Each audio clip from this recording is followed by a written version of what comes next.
Alright guys, welcome back to Clownfish TV. This is Kneon, and we're going to talk about Marvel Comics and how Marvel Comics is dominating Diamond now. Of course they are, because DC is using other distributors, but it's also going to point out just how fragile the comic book industry is right now, because if Marvel pulls out of publishing comic books themselves, that's pretty much going to be it for the direct market for Diamond.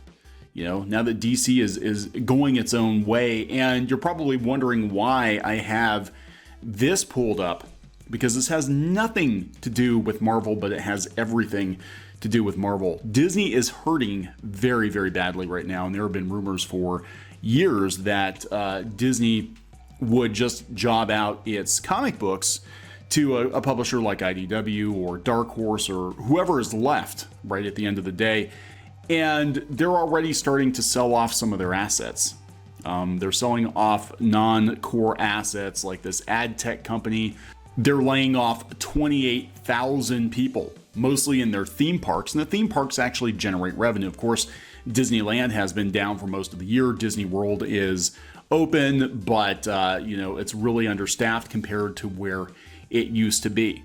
So what I'm trying to say is, do not be surprised if cutbacks and or layoffs and or sales potentially come to Marvel Comics, because the comic book publishing arm of Marvel is not nearly as important as the MCU, as everything else that Marvel does, and Disney could very, very easily just job all that stuff out.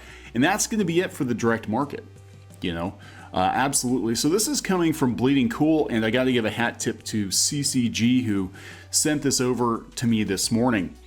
That without DC Comics, Marvel has 60% of the Diamond market share. Image only has 10%. I mean, this is not good to have one publisher have that much of the pie. Not good at all. So Johnston says yesterday he made a joke that without DC Comics, the Diamond August 2020 market share results would be about 95% Marvel and 5% everyone else. It was meant to be an over-exaggeration for comic effect, but not everyone saw it that way, which is why I now have the actual Diamond August 2020 market share to take a peek at. He wasn't far off. Without DC, it's definitely going to be mostly Marvel. So that's Marvel Comics on 63%. Image Comics, IDW, and Boom on over 5%. While DC Comics, when Diamond was still distributing DC backstock, at 1%. The true DC figure is probably higher, and these figures never include Diamond UK, etc., etc. But yeah, they completely dominated the top 10. Okay, so again, DC would absolutely dominate these figures. There has to be another way to keep track of comic sales, because now that DC is not going through Diamond, it's almost like they're going to have to come up with a book scan or something for comic shops, individual comic shops, to keep track of what they're actually selling. Given that they're, if there are comic shops left, or will be left in the next year or two. And that is nervous laughter. That's not, hey, I hope it happens. I definitely do not hope that it happens. But, Comics Beat has the rundown. Here's what we're looking at.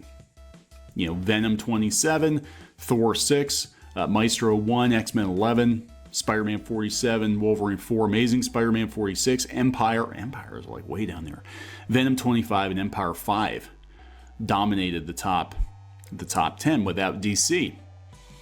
This is bad, because none of these other publishers have enough market share to sustain comic shops. If Marvel, if Disney decides to pull the plug on Marvel for whatever reason, and it's a very good possibility. Don't tell me it's not a possibility. They don't need the comic books anymore. They really don't. They've got decades of stories, and they're just making stuff up whole cloth at this point, right? So if they pull out, if Disney pulls out, you think that these other publishers are going to support comic shops? That there's going to be enough new product for most comic shops to survive? I don't think so. I don't think so at all. This is actually a pretty scary place to be. Now, John Jackson Miller at Comichron is working on charts for DC. So now we're going to have multiple charts for multiple distributors, I guess.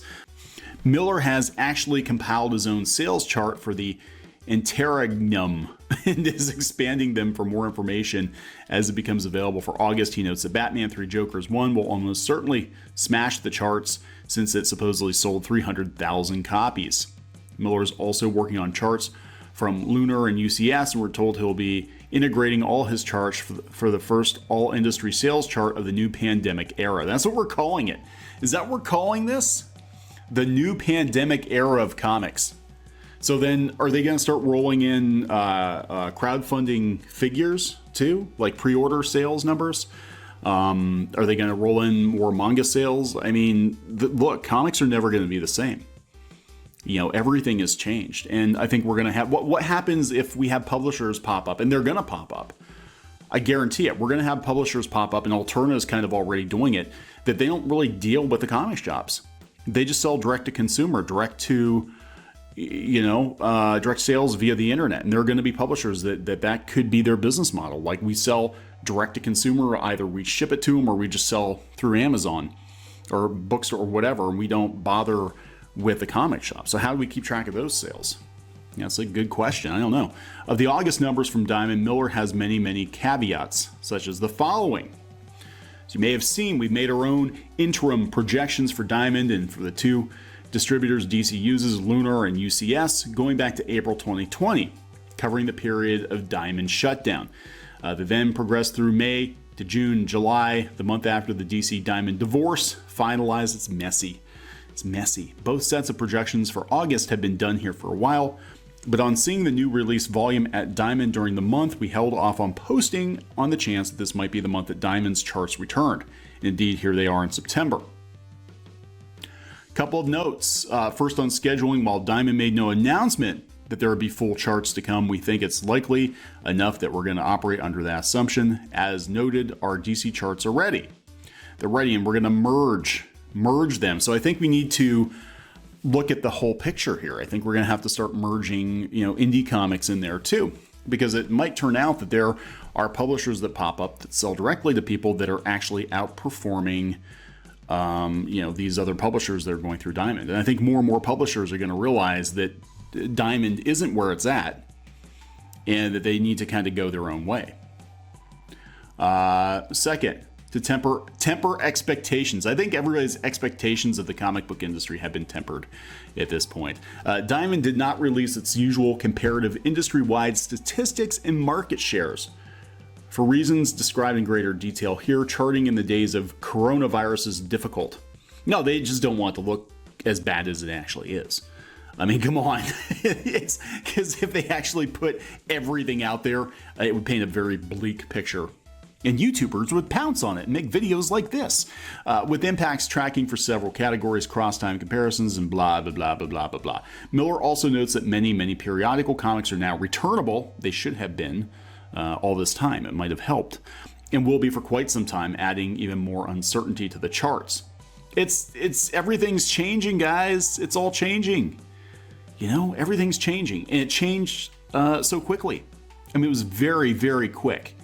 It was literally like the comic book industry got snapped, and all it took was a shutdown of 2 weeks, and for Diamond to crawl under their desk for this to happen. And I'm sorry, as a publisher, I would never trust Diamond.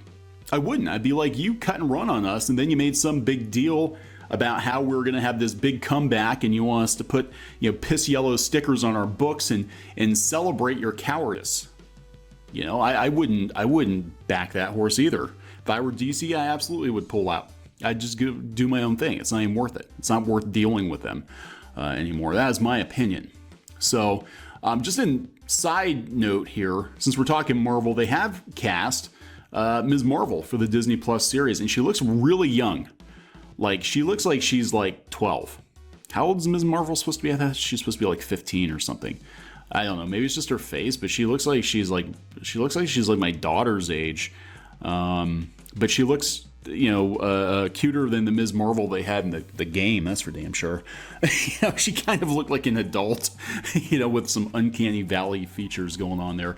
But yeah, Ms. Marvel series coming. Just wanted to throw that in there because I don't think it warranted its own video. But we said before, they're absolutely going to push Ms. Marvel. She is going to replace Captain Marvel. I guarantee you she's going to be the character that they push to replace both Captain Marvel and Spider-Man.